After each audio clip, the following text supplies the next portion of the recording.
Alright, back.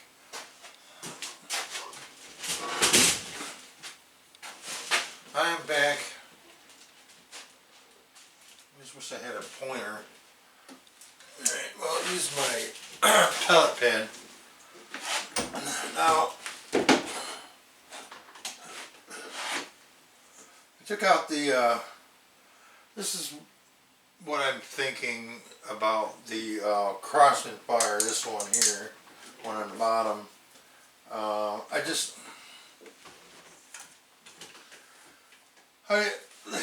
Give me my comments on it. I'm say, all in all, I think the problem is with this gun is it's a nitro piston, which isn't really a problem. The nitro piston isn't a problem, but it's too powerful for the barrel that's in there. The barrel is only, I think, 14 inches, or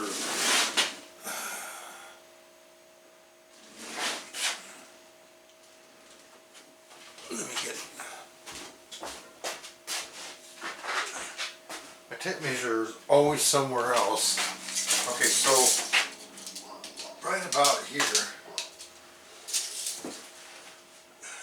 there's a little spot right here where it pretends to be a suppressor. Here, so it's okay. Okay, so the actual rifle barrel is only 16 inches long. The other part extending out is kind of like a suppressor, sort of. I've been shooting the Gammo G hammers, and they're 15.42 grains today. And I used them in the pen, and they loaded pretty good.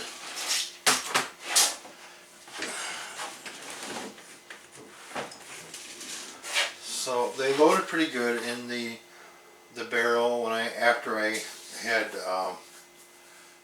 cleaned up the edge of the where you insert the pellet, the breech, I guess that's what you call it.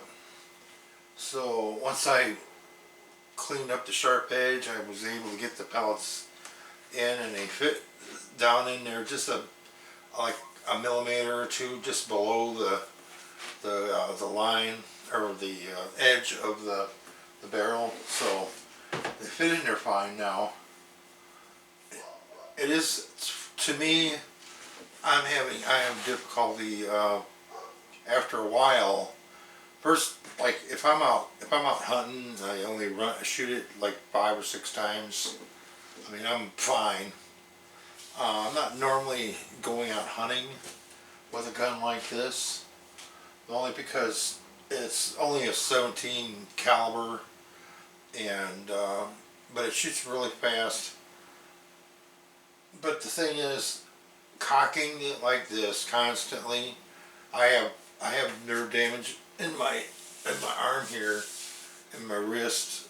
I've had lots of damage during working, and here, my elbow, my shoulder, dislocated my shoulder one time.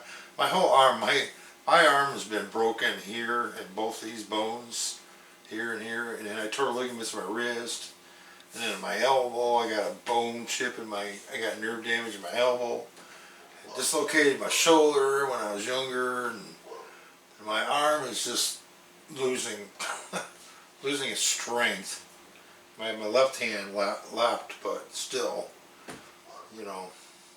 So after a few times cocking it, my hands were going numb, and it's like, so it's just really for somebody that's little, maybe younger. I mean, I see these old guys using them, and they're like, oh yeah, I like these big burr rifles, but they're not easy to cock. I mean, if you're in really good shape and you don't have any physical problems, it's probably all right. But I'm saying it does have a little bit of kick, not much. I think the trigger is really stiff. I mean, you can fix the trigger. I can adjust the trigger pull, so I'll probably be doing it. Well, I'm going to move on to the next gun, which is the Beeman, this one here. That's the one I'm going to be probably doing extensive videos on. Only fact because it's got I got extra 2 magazines, and it's CO2 powered, and I got a nice scope on it. So we're going to see what kind of. I'll be able to put a scope cam on this one and be able to just racket shoot. This one is hard with a scope cam because every time you have to put a pellet in there, you have to break the barrel, and you got that scope cam sticking out here in the back, and it's just really awkward. And then you gotta hold the gun way out in front of you and balance it and shoot. So it's really kind of an annoyance. I mean, this gun is made if you're just gonna go out. If you had this gun, you had it loaded, and you went down, you know, and you wanted to shoot a rat or something, squirrels that are driving you crazy. Yeah, I mean, it'd be good. I finally got it zeroed in today, and the pattern, I'm guessing the pattern was right around 2 inches. So, but I haven't really shot it enough so I've got it zeroed in where I want it right now. I mean, it could be fine tuning, but I think what I need to do is stop playing with the scope and just start shooting it, So I'll go out and, I'm probably going to go out and practice with it later, and just shoot at it, shoot out of it, and just see if it breaks in, because I don't think it's broke in all the way. And I might try the lighter pellets to see if it makes a difference, but we'll see. But I just wanted to do a update on the video that I uploaded. So I don't know if you guys are seeing me in this shot or not. That's where I'm at. I find that after a while it got to my arm, especially right here, because I can feel it, stressing my nerves and stuff from my damage in my arm. So I would recommend, if anybody's got like physical problems, to stay away from this gun. Even though it is powerful. I've thought about changing the actual barrel and maybe getting a 20-inch barrel on it. Give it a little bit longer barrel. Maybe that will tighten up the shots on it. So, well, I don't know. I'm going to hang on to it. I'll shoot it later on, but I'm moving on to this one. I might, if it's nice out tomorrow, it's not raining, I'll do some videos on this one here, the Beeman 1085 QB2. It's the 22 caliber, and I'll go through that one, and I have to work on my shooting table. That thing's like that's just a ironing board that I spray painted, put some padding on it. So I need to work on it's a little bit wobbly, kind of, maybe make the legs wider so it doesn't move around as much. But I just wanted to give you an update on my final thoughts on the Crosman Fire.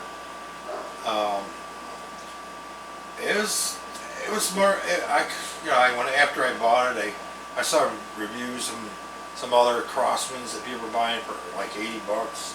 I'm like, well, maybe I paid too much for it.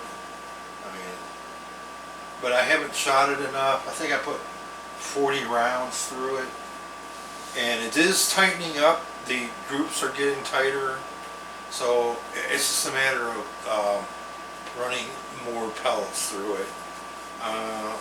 But I'm not going to do it until my arm calms down, and I'll get into this one and I'll do some shooting with this and some of the other ones too. I mean, but I'm gonna focus on the Demon here. So that's right now is my next project. Possibly upgrading the CO2 to make it TCP maybe, or find a way to hook a CO2 tank up to it and had a fitting on the end if I'm just plinking. But if I'm going to hunt with it, you know, I might just not do that. I don't know. But that was my final thoughts on the Crosman Fire. Hope you enjoyed it. I know it's kind of probably boring to watch me start cocking a gun, but that's the way it is. And hope you enjoyed that. Boy, I like to talk a lot, don't I? How many minutes is this? 11 minutes. Okay. Okay, I've talked long enough. Like, share, and subscribe.